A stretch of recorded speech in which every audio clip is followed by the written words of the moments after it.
আমরা খালি রোজা নিয়ে ফালাফালি করি, রোজাটা কোথা থেকে আসলো?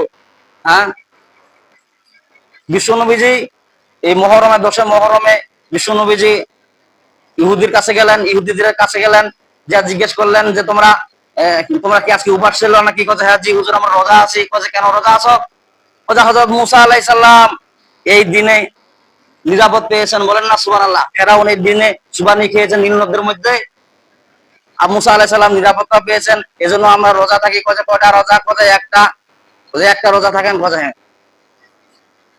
ইহুদিরা যদি একটা রোজা থাকে তাহলে তো আমরা তো আরো বেশি হকদার। তার মানে কি, একটা পয়গম্বর এই দিনে নিরাপত্তা পেয়েছেন, সেই উপলক্ষে তো আমাদেরকে আরো একটা বেশি রাখার দরকার, ঠিক কিনা বলেন? ইহুদিদেরকে জানালেন না, বিশ্বনবী বলেন, সাহাবীদেরকে ডাক দিলেন যে ইহুদিরা একটা রোজা রাখবে, তোমরা কয়টা রাখবা? 2টা রাখবা। তার মানে কি 9, 10 অথবা 10, 11। আজকে 10 তারিখ, 10 মুহররম, এই আজকের দিন একটা রোজা, তারপরে ওই 11 তারিখে একটা রোজা। আর এই যে মাছগুলা, যে আরবি মাছগুলা, এটা আপনি যেমন তেমন মাছ মনে করেন না, এই মাছগুলা আল্লাহ তাআলাই নাজিল করেছেন, বলেন না সুবহানাল্লাহ।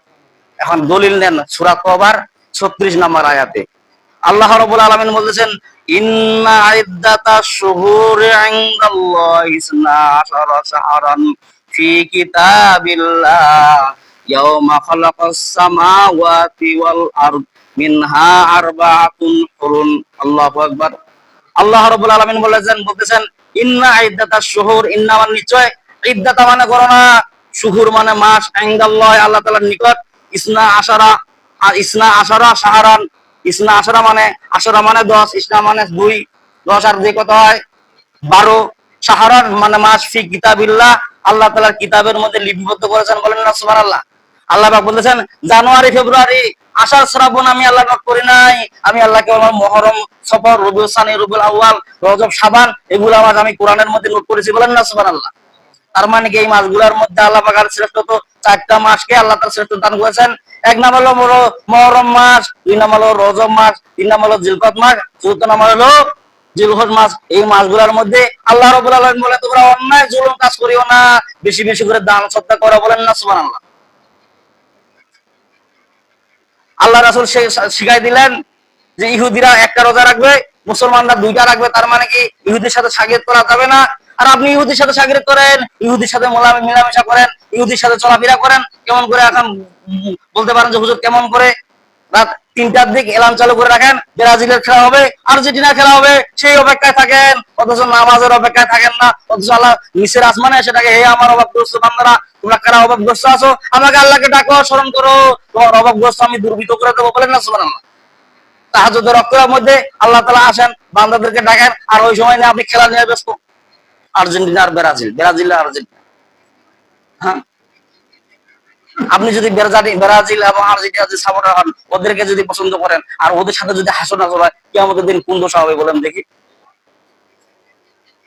একটা ফতোয়া দেখান যে পয়গম্বররা ইহুদিকে সাথে শাগিরত করছে, ইহুদিকে পছন্দ করছেন, একটা ফতোয়া দেখেন। ইহুদি আর নাসারা ওদের সাথে আপনার মিল থাকে, ওদের খেলার সাথে আপনি খেলা দেখতে যান, ওদের গেঞ্জি পরেন, ওদের সাপোর্টার হন। নবীজির গেঞ্জি পরা যায় না। এখন আপনি বলতে পারেন যে হুজুর নবীজির গেঞ্জি কেমন করে? নবী সাদা সিধা জিনিস পছন্দ করতেন।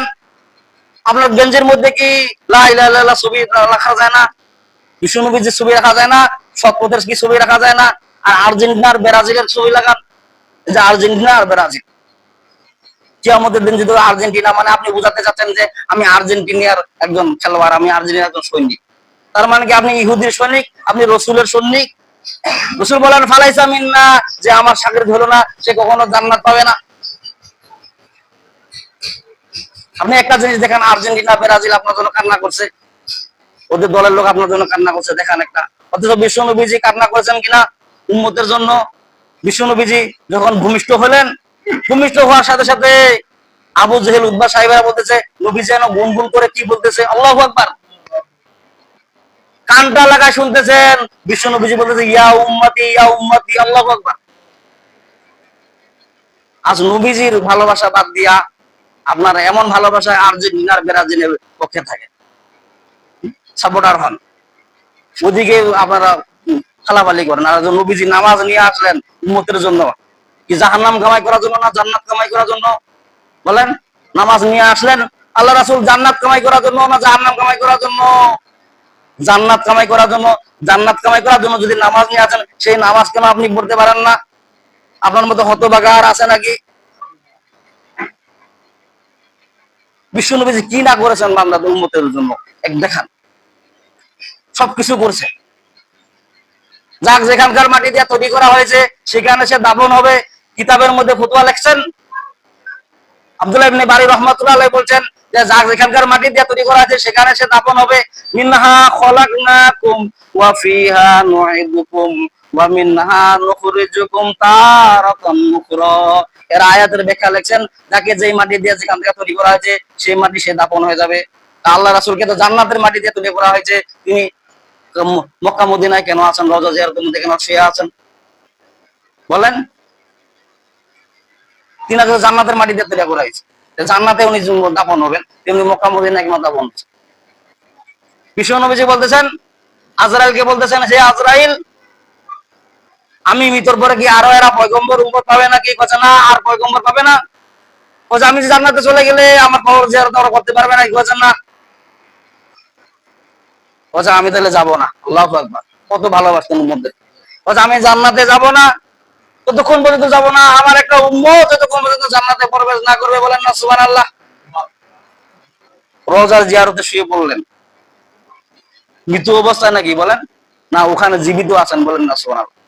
যত হাজিরা হজ করার জন্য যায়, যত সালাম কালাম দেয়, সমস্ত সালাম কালাম বিশ্বনবীজি কবরের মধ্যে শুনে। বলেন না সুবহানাল্লাহ। আর বলেন যে হে উম্মত, তুমি আমার কবর জিয়ারত করার জন্য আসছো, তুমি ধন্য হয়ে গেলা। বলেন না সুবহানাল্লাহ। সেই কবর জিয়ারত বিশ্বনবীজি আমাদের কারণে কোথায় গেলেন না? জান্নাতে গেলেন না। বিশ্বনবীজি বলেন যে কেবলমাত্র উম্মতকে আমি ভালো